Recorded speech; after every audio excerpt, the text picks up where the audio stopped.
ایک भूखा शेर जंगल में उस लोमड़ी से बेहतर है जिसके खाने को सब कुछ हो मगर वो महल में कैद हो। मीर चाकर खान डोम की कदीम सरदारों के अहवाल तारीखी कुतुब में दर्ज नहीं मिलते। उस जमाना में तहरीर का रिवाज नहीं था। सन 1839 से इस कबीले के अहवाल तहरीर सूरत में दर्ज मिलते हैं। सन 1839 में जब अंग्रेजों ने अफगानिस्तान में शाह शुजा को काबल के तख्त पर बैठाने के लिए सिंध और कच्छी से अपनी अफवाज काबुल ले जाने की कोशिश की तो मरी, बुगटी और डोम की कबाइल ने हमले करके अंग्रेज फौज में तबाही मचा दी।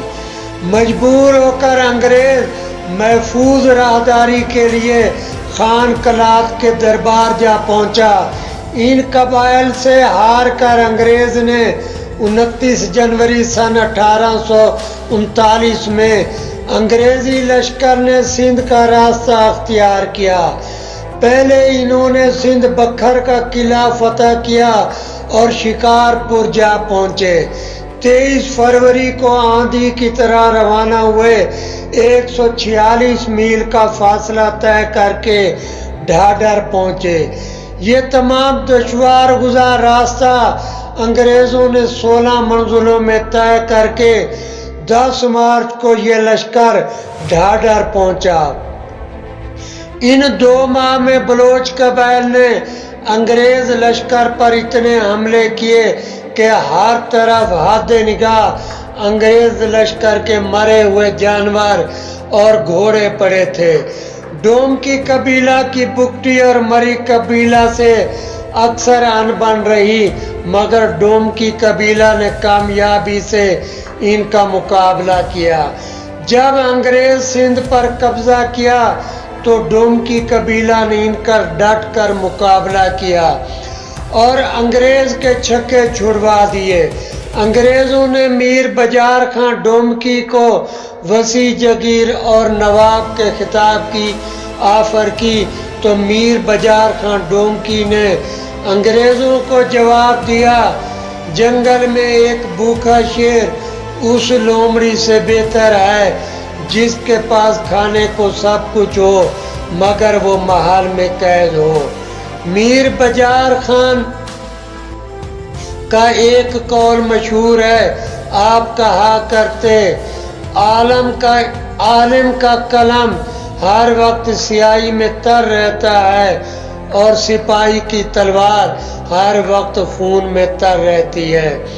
अंग्रेज पर मीर बजार खां डोमकी का खौफ इस हद तक तारी था कि सिंध के शाही खानदान तालपुर ने सिंध के दिफा के लिए आपसे मदद की दरख्वास्त की तो मीर बजार खान ने कहा, अफसोस है आप पर, आपके पास बेहद वसाइल हैं और सिंध का वसी इलाका, मेरे पास वसाइल ना होने के बराबर और मेरी कमान में सिर्फ 500-600 बलोच हैं।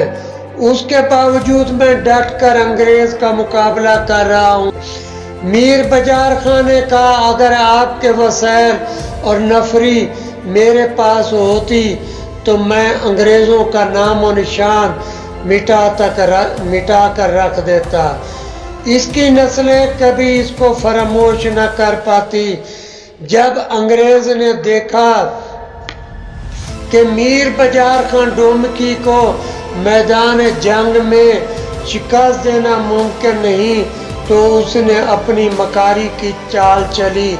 मीर बजार खान डोमकी को एक खत लिखा और खत में अपनी दाढ़ी का बाल भी रख दिया और तहरीर किया, बलोच सफ़ेद दाढ़ी का एहतराम करते हैं, आप इस सफ़ेद दाढ़ी का एहतराम करें और हमारी दावत कबूल करें। मीर बजार खान डोमकी सफ़ेद बाल के एहतराम में इनकी दावत पर चले गए। کھانے کے بعد انگریز نے آپ پر پستول تان لی. آپ نے کہا افسوس ہے آپ پر, آپ مہمان بنا کر مارتے ہو, اگر جرأت ہے تو میدان میں مقابلہ کرو. آپ نے کہا اگر میں زندہ بچ کر نکل گیا تو میں ایسا جواب دوں گا جو آپ کو صدیوں یاد رہے گا. افسوس دھوکے سے اس بلوچ سردار کو شہید کر دیا گیا. آپ نے وصیت کی تھی مجھے وزیرہ قبرستان میں دفن کیا جائے. میر بجار خان ڈومکی میر وزیر خان ڈومکی کے اولاد سے تھے. میر وزیر خان ڈومکی کی نسبت سے اس کی اولاد وزیرانی کہلاتی ہے. وزیر خان ڈومکی کی نسبت سے گاؤں وزیرہ کے نام سے موسوم ہوا. یہ گاؤں لیڑی شہر سے کے مضافات میں واقع ہے. میر بجار خان ڈومکی نے انگریزوں کے خلاف کچھی سیوی اور درہ بولان سے دشت تک جنگ آزادی لڑی اور انگریزوں کو خوفناک شکست سے دوچار کیا.